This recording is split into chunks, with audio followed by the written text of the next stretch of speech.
Salut les jardiniers, je suis en train de réaliser des jardinières, enfin je les ai réalisées plutôt et je suis en train de faire la plantation et je voulais vous parler de quelque chose qui est très important, ce sont les mycorhizes. Si vous connaissez un peu le terme technique, en fait c'est tout simplement des champignons.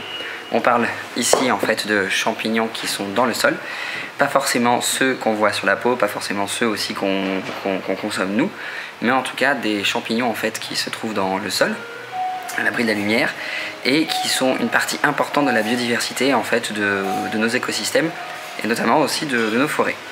Donc là, quand je plante en fait derrière moi ces essences, n'importe quelle essence d'ailleurs, hein, c'est des arbustes à feuillage persistant, donc dans des jardinières, j'utilise forcément du terreau professionnel, du terreau horticole et de la terre végétale, histoire d'avoir un petit peu plus de rétention en eau. Par contre, ce qui est malheureux, c'est que souvent en fait, ces terreaux sont montés en température pour justement tuer les champignons et les mycorhizes. Ça arrive parfois qu'on arrive à trouver des terreaux mycorhizés, ce qui est très intéressant. Donc ces terreaux en fait ont beaucoup de valeur ajoutée en fait en termes de nutriments, mais pas du tout en termes de vie.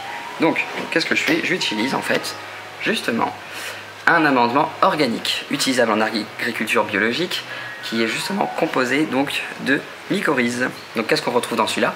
Des causes de sarrasin, de l'algue pour avoir pas mal de bon voilà, vous avez compris, des éléments nutritifs, et aussi donc des racines de plantes mycorhizées.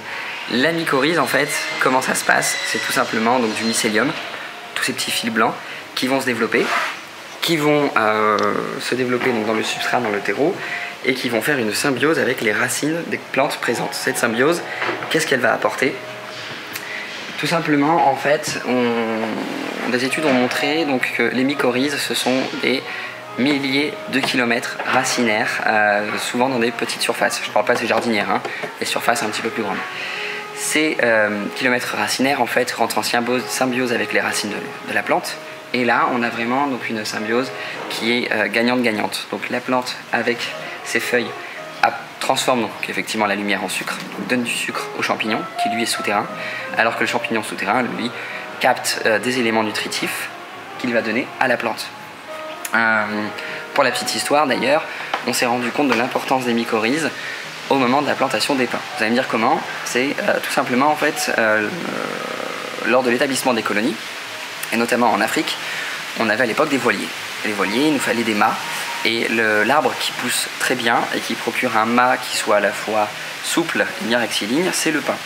Donc on a essayé en fait d'importer les pins qui poussent en Europe dans les colonies françaises. On l'a importé, on a essayé de planter et rapidement on s'est rendu compte que c'était finalement la mouise. Ça poussait pas. Impossible que ça pousse. On avait les graines en fait qui germaient et au bout de quelques semaines, quelques mois, on avait un tout petit plant de pin qui n'arrivait pas vraiment à pousser. En réalité, une fois qu'en fait la graine avait épuisé les substances, le plant avait épuisé les substances de la graine, il n'arrivait plus à capter assez d'éléments nutritifs dans le sol. Et puis un jour, empiriquement, quelqu'un a ramené en fait des petits plants de pin directement d'Europe, donc avec forcément un substrat venant d'Europe. Et là, ça a poussé. Qu'est-ce qu'on avait fait en fait tout simplement? On avait apporté la symbiose, on avait apporté en fait du coup le champignon qui était présent dans nos sols européens, directement donc, dans les sols des colonies africaines, et là le pin a réussi à pousser. Empiriquement en fait on avait reproduit donc, la symbiose entre le champignon et le pin dans un contexte étranger. Donc voilà les jardiniers, quand vous plantez une plante en pot, je vous conseille souvent, ou même tout le temps d'ailleurs, soit d'utiliser un amendement organique en fait à base de mycorhizes comme je vous ai présenté, ou sinon d'essayer de récupérer de la terre de jardin, de la terre forestière, où là on a des mycorhizes naturellement présentes et vous verrez en fait vos plantes vont pouvoir pousser dans de très bonnes conditions. Salut les jardiniers.